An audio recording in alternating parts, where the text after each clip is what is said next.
আকাশবাণী খবর পড়ছি প্রবাল বন্দ্যোপাধ্যায়। এখনকার বিশেষ বিশেষ খবর। পহেলগাঁও সন্ত্রাসবাদী হামলার জবাবে ভারতের সেনাবাহিনী গতকাল মধ্যরাতে পাকিস্তান ও পাক অধিকৃত কাশ্মীরে অপারেশন সিন্দুর অভিযান চালায়। এদিকে পাকিস্তান পুঞ্চ রাজৌরি এলাকায় ভীমবার গলিতে আবারও যুদ্ধবিরতি লঙ্ঘন করেছে। যুদ্ধকালীন পরিস্থিতিতে সাধারণ মানুষ ও গুরুত্বপূর্ণ জাতীয় সম্পদ রক্ষার ক্ষেত্রে অসামরিক প্রশাসনের প্রস্তুতি খতিয়ে দেখতে দেশজুড়ে আজ মক ড্রিলের আয়োজন করা হচ্ছে।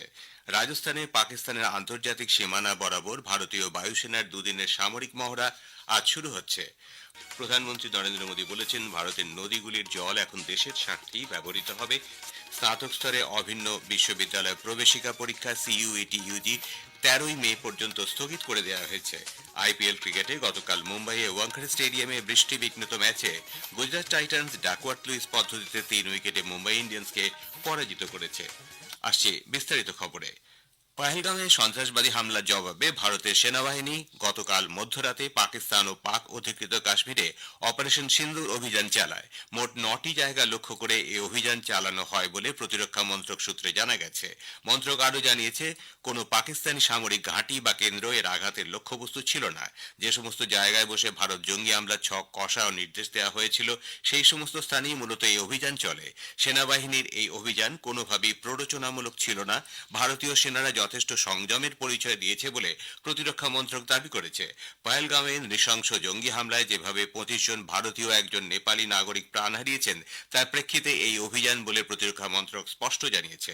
ওই হামলার সঙ্গে জড়িতদের যোগ্য প্রত্যুত্তর দিতে ভারতীয় সেনাবাহিনীর কৃত সংকল্প বলেও মন্ত্রকের বিবৃতিতে উল্লেখ করা হয়েছে। অপারেশন সিন্দুর নিয়ে বিস্তারিত বিবৃতি প্রকাশিত হবে আজ বেলার দিকে।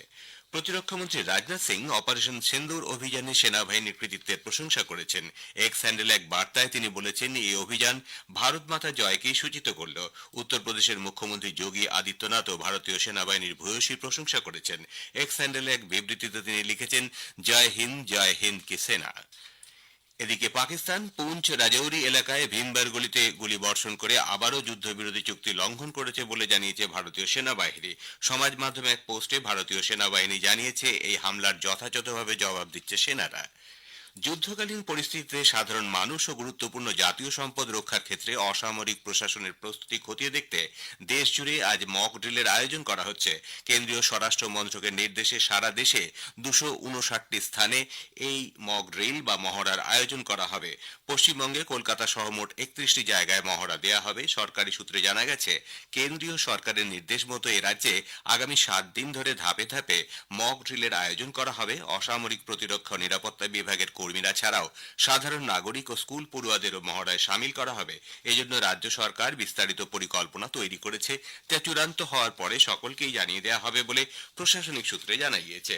স্বরাষ্ট্র মন্ত্রক যে যে বিষয়ে মহড়া দিতে বলেছে তার মধ্যে অন্যতম বিমান হামলা সতর্কতা, সাইরেন ব্যবস্থাকে সক্রিয় করা, নাগরিকদের সুরক্ষার স্বার্থে সাধারণ মানুষ বিশেষত পড়ুয়াদের ভূমিকা কি হবে, হঠাৎ ব্ল্যাকআউট হলে কি করণীয় এবং জরুরি পরিস্থিতিতে কিভাবে দ্রুত উদ্ধার কাজ চালানো হবে ইত্যাদি।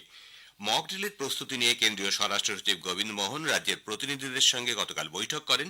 এই বৈঠকে তিনি ছাড়াও উপস্থিত ছিলেন এনডিআরএফ এর মহানির্দেশক, পশ্চিমবঙ্গের মুখ্য সচিব মনোজ পন্ত, স্বরাষ্ট্র সচিব নন্দিনী চক্রবর্তী, বিপর্যয় মোকাবিলা দপ্তরের সচিব Rajesh Sinha, DG civil defence Jagmohan প্রমুখ বৈঠকে উপস্থিত ছিলেন। যুদ্ধকালীন পরিস্থিতির মোকাবিলায় ঘরোয়া পরিকাঠামোর প্রস্তুতি নিয়ে কেন্দ্রীয় স্বরাষ্ট্র সচিব ওই পর্যালোচনা বৈঠকে আলোচনা করেন। দেশের বিভিন্ন জায়গায় অসামরিক প্রতিরক্ষা মন্ত্রকের আজকের মক ড্রিলের প্রেক্ষিতে এটিকে যুদ্ধের প্রস্তুতি ভেবে সাধারণ মানুষের উদ্বেগের কোনো কারণ নেই বলে দমকল, অসামরিক প্রতিরক্ষা ও হোমগার্ডের মহানির্দেশক বিবেক শ্রীবাস্তব মন্তব্য করেছেন। আকাশবাণীকে এক একান্ত সাক্ষাৎকারে বিবেক শ্রীবাস্তব বলেন, বহিরাগত কোনো বিপদের মোকাবিলায় সাধারণ মানুষকে প্রস্তুত করে তোলাই এই মহড়ার লক্ষ্য। সাধারণ মানুষকে এই মহড়ায় অংশগ্রহণকারীদের সঙ্গে সহযোগিতা করার আর্জি জানিয়ে ডিজি বলেন, প্রতিরক্ষা ক্ষেত্রে নিজেদের ত্রুটি পর্যালোচনা করতে আগামী দিনে নিয়মিত এই ধরনের মহড়ার কথা ভাবা হচ্ছে। We have made a SOP regarding how it is to be done and in what parameters, what way it has to be documented. So analysis will be made. So the common people, there is no reason for them to be alarmed in the sense.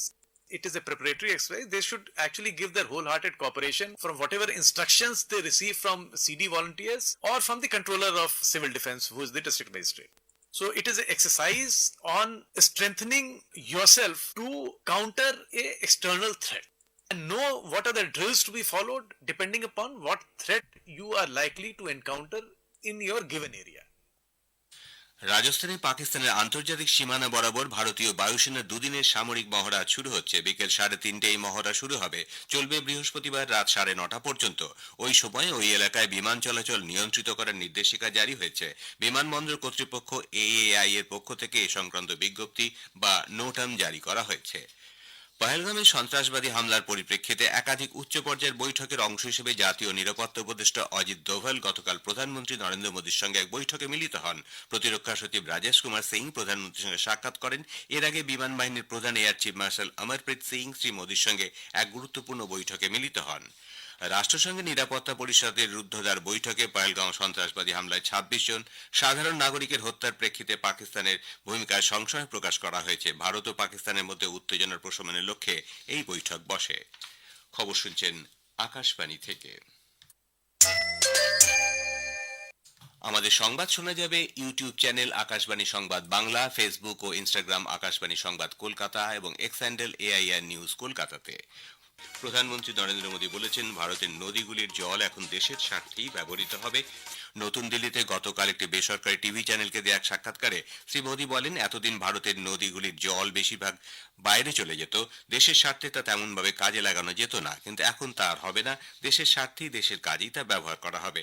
বিভিন্ন নদীর মধ্যে সংযোগ স্থাপনে তার সরকারের গৃহীত গুরুত্বপূর্ণ উদ্যোগের বিষয়ে আলোকপাত করে প্রধানমন্ত্রী বলেন, দশকের পর দশক জল সংক্রান্ত বিবাদ ছিল সমস্ত আলোচনার বিষয়বস্তু, কিন্তু তার সরকার বিভিন্ন রাজ্য সরকারের সঙ্গে আলোচনার ভিত্তিতে নদীগুলির মধ্যে সংযোগ স্থাপন করে সেই সমস্যার সমাধান করতে সক্ষম হয়েছে। কেন, বেতোয়া ও পারভাতি কালসেন্দি চম্বল সংযোগকারী প্রকল্প রূপায়িত হলে কয়েক লক্ষ কৃষক উপকৃত হবেন বলেও তিনি জানান। ভারতের জল এখন থেকে দেশের মধ্যেই থাকবে এবং দেশের উন্নয়নের কাজে সঠিকভাবে তা ব্যবহৃত হবে বলেও তিনি স্পষ্ট জানান। पहले भारत के हक का पानी भी बाहर जा रहा था, अब भारत का पानी भारत के हक में बहेगा, भारत के हक में रुकेगा और भारत के ही काम आएगा।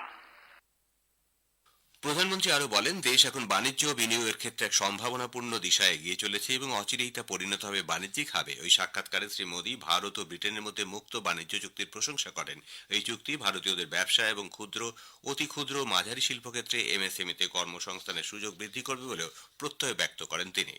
ভারত ও ব্রিটেনের মধ্যে এক উচ্চাকাঙ্ক্ষী পারস্পরিক দিক থেকে সুবিধাজনক মুক্ত বাণিজ্য চুক্তি সম্পন্ন হয়েছে।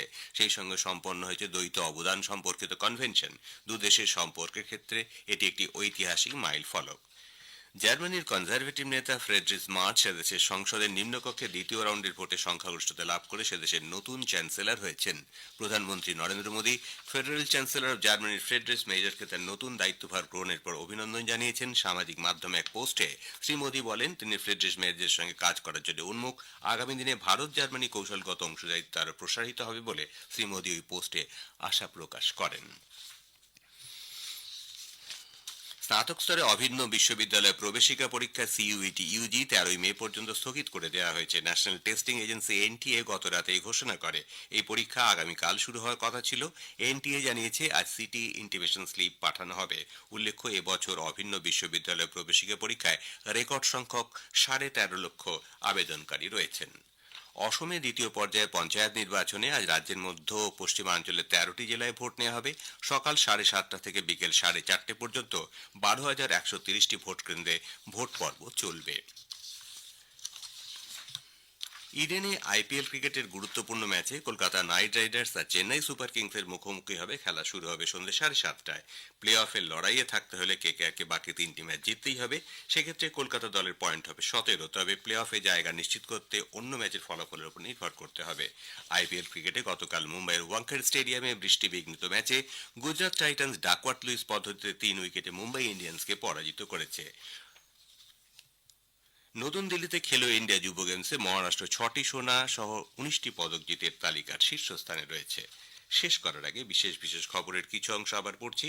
পহেলগাঁওয়ে সন্ত্রাসবাদী হামলার জবাবে ভারতের সেনাবাহিনী গত মধ্যরাতে পাকিস্তান ও পাক অধিকৃত কাশ্মীরে অপারেশন সিন্দুর অভিযান চালায়। প্রধানমন্ত্রী নরেন্দ্র মোদী বলেছেন, ভারতের নদীগুলির জল এখন দেশের স্বার্থেই ব্যবহৃত হবে। স্নাতক স্তরে অভিন্ন বিশ্ববিদ্যালয় প্রবেশিকা পরীক্ষা CUET UG 13 মে পর্যন্ত স্থগিত করে দেওয়া হয়েছে।